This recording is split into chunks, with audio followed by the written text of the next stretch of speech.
Dito guys, may nag-chat sa akin na supporter ko. Gusto niyang sumama sa laro ko. Ang kaso sabi ko nga sa post ko na ayaw ko na magsama ng supporters pag naglalaro ako dahil nga sa nangyari. Kaya humingi na lang ako ng pasensya sa kanya at nag-solo RG ako. May nabasa akong comment sa post ko na, greedy daw ako maglaro kaya daw na-ELS ako. Ngayon ipapakita ko sa inyo na kahit greedy ako maglaro, kaya kung manalo sa game. Nakadepende naman kasi sa players yan guys kung paano estilo at diskarte niya sa laro. Bakit? Kasi marami akong nakakasama sa solo RG, na sa sobrang ingat nila sa laro, na-choco tuloy sila tapos talo pa. Kung ano man estilo at diskarte ng kasama mo sa laro, huwag mo papakialaman guys, lalo na kung hindi naman kayo pinapakialaman sa galaw nyo. Mind your own business, ika nga nila.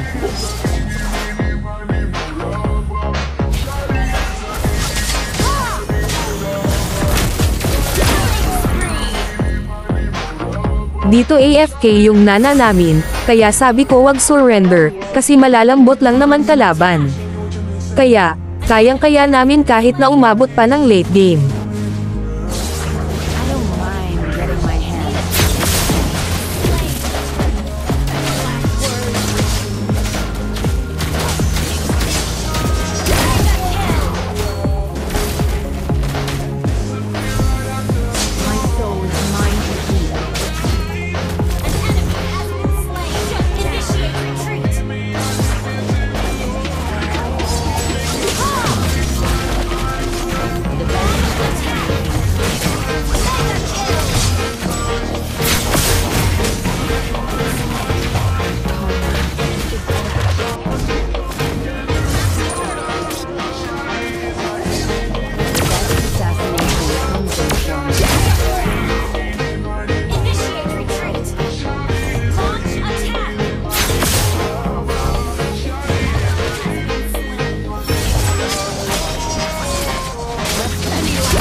O diba guys, kahit pag greedy ka maglaro, kung alam mo naman diskarte yung laro, kaya mo pa rin manalo.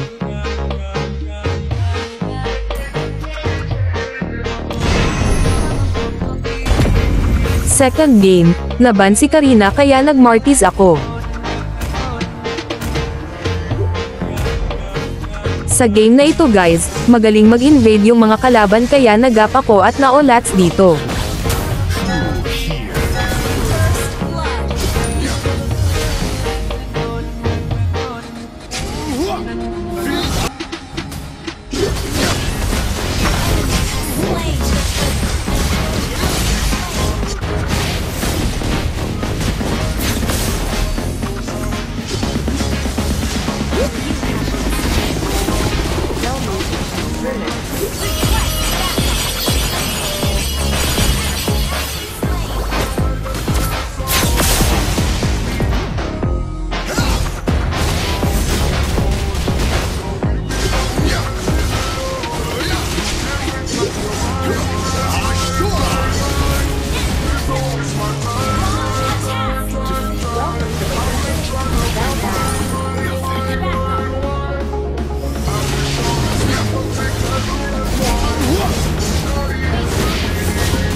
Dito guys, 0-4 na ako. Ayaw ko mapahiya, kaya babawi na ako.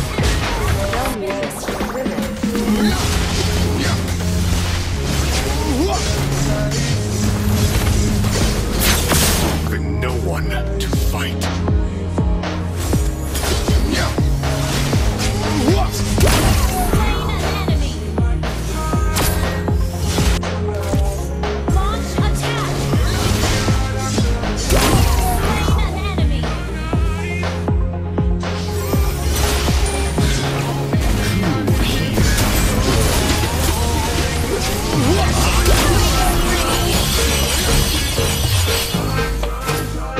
So ayun, panalo ulit ako sa second game.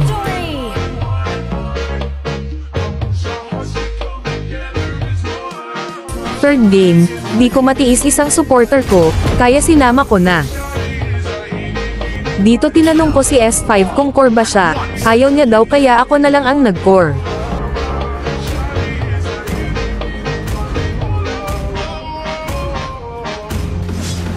Sa game na ito guys, kung mapapansin nyo, greedy din yung laro ko. Pero panoorin nyo hanggang dulo kung matatalo ba ako sa pagiging greedy ko.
Worst thing in the world. Having no one to fight. O diba, panalo ulit, kaya wala sa greedy yan guys, nasa sayo yan kung paano mo i-discard yung laro mo para manalo sa game.